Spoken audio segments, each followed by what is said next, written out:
بسم اللہ الرحمن الرحیم انما یرید اللہ لیذہب عنکم الرجس اہل البیت ویطہرکم تطہیرا۔ احباب گرامی، آج کا دن حضرت امام حسن مجتبی رضی اللہ تعالیٰ عنہ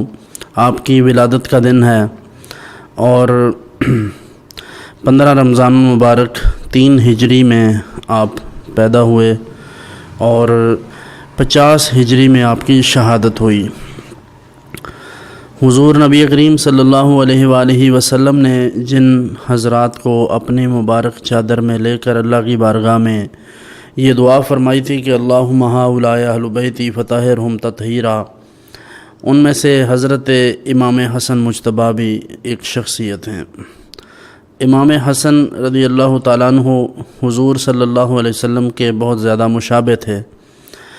اور حضور علیہ السلام نے ان کو متعدد مقامات پر جنتی ہونے کی بشارت بھی عطا فرمائی، اور واضح احادیث میں حضرت امام حسن اور امام حسین رضی اللہ عنہما دونوں شہزادوں کے لیے حضور نے جنتی ہونے کا لفظ استعمال فرمایا۔ جیسے ایک صحیح حدیث اور مشہور حدیث میں حضور علیہ السلام نے فرمایا سیدہ شباب اہل الجنہ، فرمایا کہ یہ دونوں حسن اور حسین دونوں جنتی نوجوانوں کے سردار ہیں۔ امام حسن مجتبی رضی اللہ تعالیٰ عنہ آپ حلیم الطبع تھے، طبیعت میں بہت زیادہ نرمی تھی، اور آپ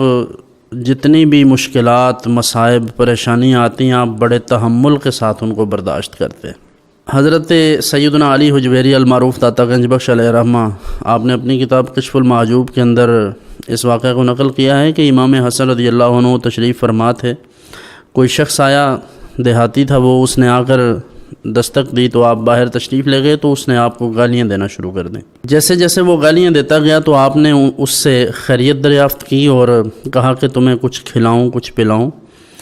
تو وہ گالیاں دیتا رہا یہاں تک کہ آپ اپنے مبارک گھر میں تشریف لے گئے اور وہاں جو کچھ بھی تھا اسے لا کر دے دیا، اور کہا میرے پاس یہی ہے، اگر کچھ اور ہوتا تو تمہیں پیش کرتا۔ اس نے کہا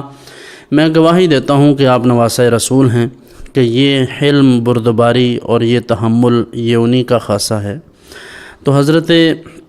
امام حسن رضی اللہ تعالیٰ عنہ کی یہ خصوصیت تھی کہ وہ متوکل علی اللہ بھی تھے، اور تحمل اور بردباری ان کی ایک بڑی نشانیوں میں سے ایک نشانی تھی۔ مروان جیسا بدبخت شخص آپ کے ساتھ گفتگو کر رہا تھا اور آپ سے باتیں کرتے ہوئے اس نے گالیاں دینا شروع کر دیں، تو آپ برداشت کرتے رہے، اور اس نے کسی کو بھیج کر حضرت امام حسن کو گالیاں دلوائیں، اور وہ ایسی باتیں ہیں کہ وہ بیان نہیں کی جا سکتی، لیکن آپ نے اس کے جواب میں بھی یہ ارشاد فرمایا کہ اگر تو سچا ہے تو قیامت کے دن اللہ تجھے اجر دے گا، اور اگر تو جھوٹا ہے تو اللہ تعالیٰ تجھے اس کا عذاب دے گا۔ تو امام حسن رضی اللہ تعالیٰ عنہ بڑے جلیل القدر شخصیت ہیں، لیکن افسوس کی بات یہ ہے کہ ہم امام حسین کا تذکرہ تو کرتے ہیں لیکن امام حسن کا تذکرہ اس انداز میں نہیں کرتے۔ یہ بھی نواسۂ رسول ہیں، یہ بھی شہید ہیں، یہ بھی جنتی نوجوانوں کے سردار ہیں، یہ بھی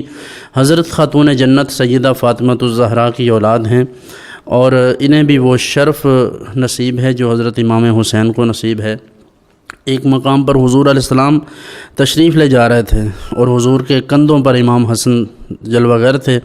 تو حضور علیہ السلام اللہ کی بارگاہ میں یہ دعا کر رہے تھے کہ یا اللہ میں اس سے محبت کرتا ہوں، تو بھی اس سے محبت کر۔ اللہ تعالیٰ ان کے درجات بلند فرمائے،